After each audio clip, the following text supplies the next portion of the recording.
Top quality और consistent performance के लिए सिर्फ सिल्वर पंप्स नाम याद रखना। ಕೆಆರ್ಎಸ್ ಜಲಾಶಯಕ್ಕೆ ಇವತ್ತು ಸಿಎಂ ಸಿದ್ದರಾಮಯ್ಯನವರಿಂದ ಬಾಗಿನ ಅರ್ಪಣೆಯಾಗುತ್ತೆ. ಡಾಕ್ಟರ್ ಭಾನುಪ್ರಕಾಶ್ ಶರ್ಮಾ ಅವರ ನೇತೃತ್ವದಲ್ಲಿ ಪೂಜೆ ಪುನಸ್ಕಾರ ಕೂಡ ನೆರವೇರುತ್ತೆ. ಗಣಹೋಮ, ಪರ್ಜನ್ಯ ಹೋಮ, ಜಲಾಭಿಷೇಕ ಹೀಗೆ ವಿವಿಧ ಪೂಜೆಗಳು ನೆರವೇರುತ್ತವೆ. ಈಗಾಗಲೇ ವಿಶೇಷ ಹೂಗಳನ್ನು ಕೂಡ ಪೂಜೆಯ ನಿಮಿತ್ತ ತಂದಿರಿಸಲಾಗಿದೆ. 40 ಜೊತೆ ಬಾಗಿನ ಬುಟ್ಟಿಯೊಂದಿಗೆ ಅರ್ಚಕರು ಬಂದಿದ್ದಾರೆ. ಕಾವೇರಿ ಮಾತೆಯ ಪ್ರತಿಮೆಯ ಮುಂದೆ ಹೋಮ ಹವನ ನೆರವೇರುತ್ತೆ.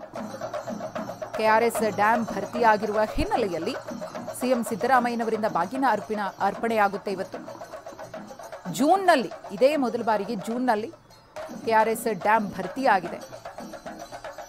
ಆ ಒಂದು ಖ್ಯಾತಿಗೂ ಕೂಡ ಸಿಎಂ ಸಿದ್ದರಾಮಯ್ಯನವರು ಪಾತ್ರರಾಗ್ತಾರೆ. ಇವತ್ತು ಜೂನ್ನಲ್ಲೇ ಕಾವೇರಿ ಮಾತೆಗೆ ಅಂದರೆ ಕೆಆರ್ಎಸ್ ಡ್ಯಾಮ್ಗೆ ಬಾಗಿನವನ್ನ ಅರ್ಪಣೆ ಮಾಡಿದಂತಹ ಸಿಎಂ ಅನ್ನೋ ಖ್ಯಾತಿಯನ್ನ ಕೂಡ ಪಡಿತಾರೆ.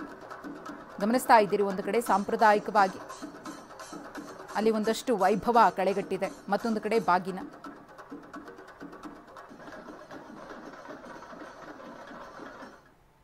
ಕವೇರ ಕನ್ಯಕೆ ಗಸ್ತೆ ಜಾಜೆ ದೇವಿ ಸರಿದ್ವರೆ ಬ್ರಹ್ಮಕುಂಡ ಸಮುದ್ಭೂತೆ ಲೋಪಾಮುದ್ರೇ ನಮೋಸ್ತದೆ. ಬಂಧುಗಳೇ, ಇಂದು ವಿಶೇಷವಾದಂಥ ದಿನ. ಕರ್ನಾಟಕದಲ್ಲಿ ಮಂಡ್ಯ ಜಿಲ್ಲೆ ಇರತಕ್ಕಂಥ ಕೃಷ್ಣರಾಜಸಾಗರ ಜಲಾಶಯದಲ್ಲಿ ವಿಶೇಷವಾದಂಥ ಹಬ್ಬದ ದಿನವನ್ನು ಆಚರಣೆ ಮಾಡ್ತಾ ಇದ್ದೀವಿ.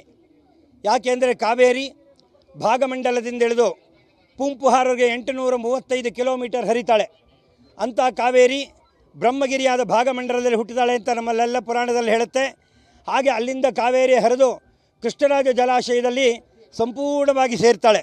ಇದು ಪ್ರತಿ ವರ್ಷ ನಮಗೆ ಹಿಂದಿನ ಕಾಲದಲ್ಲಿ ಆಡು ಭಾಷೆಗಳಲ್ಲಿ ಉಪವಾಸದ ಹೊಳೆ ಅಂತ ಕರೀತಾರೆ. ಆಷಾಢ ಶುದ್ಧ ಏಕಾದಶಿ ದಿನ ಈ ಹೊಳೆ ನಮಗೆಲ್ಲ ಡ್ಯಾಮ್ ತುಂಬಿ ನೀರು ಬರ್ತಾಯಿತ್ತು. ಆದರೆ 90 ವರ್ಷಗಳ ಇತಿಹಾಸದಲ್ಲೇ ಪ್ರಪ್ರಥಮ ಬಾರಿಗೆ ಈ ಒಂದು ಜೂನ್ ತಿಂಗಳಲ್ಲಿ ಡ್ಯಾಮ್ ತುಂಬಿರೋದು ಇದೇ ಪ್ರಥಮ. ಯಾಕೆ ಅಂದರೆ ಕಾವೇರಿ ಅಲ್ಲಿಂದ ಬ್ರಹ್ಮಗಿರಿಯಿಂದ ಹುಟ್ಟಿದ ಮೇಲೆ ಹೇಮಾವತಿ ಮತ್ತು ಹಾಂಗಿ ಇದರಿಂದ ಬಳಸ್ಕೊಂಡು ಬಂದಾಗ ಲಕ್ಷ್ಮಣ ತೀರ್ಥ 2 ನದಿಗಳನ್ನು ಸೇರಿ ಕಾವೇರಿ ಸಂಗಮ ಆಗ್ತಾಳೆ ಡ್ಯಾಮ್ನಲ್ಲಿ. ಅಂಥ ಕಾವೇರಿನ ವಿಶೇಷವಾಗಿ ನಾವು ಇವತ್ತು ಕರ್ನಾಟಕದ ಸನ್ಮಾನ್ಯ ಮುಖ್ಯಮಂತ್ರಿಗಳಾದಂಥ ಸಿದ್ದರಾಮಯ್ಯನವರು, ವಿಶೇಷವಾಗಿ ಡಿ ಕೆ ಶಿವಕುಮಾರ್ ಅವರು ಹಾಗೂ ಜಿಲ್ಲಾ ಉಸ್ತುವಾರಿ ಸಚಿವರು, ನೀರಾವರಿ ಮಂತ್ರಿಗಳು ಮತ್ತು ಶ್ರೀರಂಗಪಟ್ಟಣ ಶಾಸಕರಾದಂಥ ರಮೇಶ್ ಬಾಬು, ಬಂಡಿ ಸಿದ್ದೇಗೌಡರು ಎಲ್ಲರೂ ಸಹಿತ ಇವತ್ತು ಹಬ್ಬದ ಆಚರಣೆ ಮಾಡಲಿಕ್ಕೆ ಈ ಜಲಾಶಯಕ್ಕೆ ಬರ್ತಾ ಇದ್ದಾರೆ. ನಾವು ಪ್ರತಿ ವರ್ಷದಂತೆ ಈ ವರ್ಷವೂ ಸಹ ವಿಶೇಷವಾದಂಥ ಪೂಜಾ ಕಾರ್ಯಕ್ರಮ ಹಮ್ಮಿಕೊಂಡಿದ್ದೀವಿ. ಏನಪ್ಪ ಅಂದರೆ ಅದರಲ್ಲಿ ಕೆಳಗಡೆ ಪರ್ಜನ್ಯಾದಿ ದೇವತೆಗಳನ್ನು, ಸಪ್ತ ನದಿಗಳ ಹೋಮವನ್ನು ಮಾಡ್ತಾ ಇದ್ದೀವಿ. ಮೇಲ್ಗಡೆ 40 ಜೊತೆ ಬಾಗಿನ ರೆಡಿ ಇದೆ. ನವಧಾನ್ಯಗಳು, ಹೇಗೆ ಗರ್ಭಿಣಿಯಾದ ಹೆಂಗಸನ್ನು ನಾವು ನಮ್ಮ ಮನೆಯಲ್ಲಿ ಮಕ್ಕಳನ್ನು ಕಳಿಸ್ಕೊಡ್ಬೇಕಾದ್ರೆ ಶಾಸ್ತ್ರೋಕ್ತವಾಗಿ ಅವಳಿಗೆ ಅಲಂಕೃತ ಮಾಡಿ ಹಸಿರು ಸೀರೆಯನ್ನು ಉಡಿಸಿ ಅವಳಿಗೆ ಬಳೆ, ಬಿಚ್ಚಾದಾದಿಗಳನ್ನು, ಮೂಗುಬಟ್ಟು, ಕಾಲ್ಗೆಜ್ಜೆಗಳನ್ನು, ಮಂಗಳ ದ್ರವ್ಯವನ್ನು, ಅರಿಶಿನ, ಕುಂಕುಮ, ನವಧಾನ್ಯಾದಿಗಳನ್ನು ಕೊಡ್ತೀವೋ ಅದೇ ರೀತಿ ಕಾವೇರಿ ಮಾತೆಗೆ ವಿಶೇಷವಾದಂಥ ಬಾಗಿನವನ್ನು ಸನ್ಮಾನ್ಯ ಮುಖ್ಯಮಂತ್ರಿಗಳ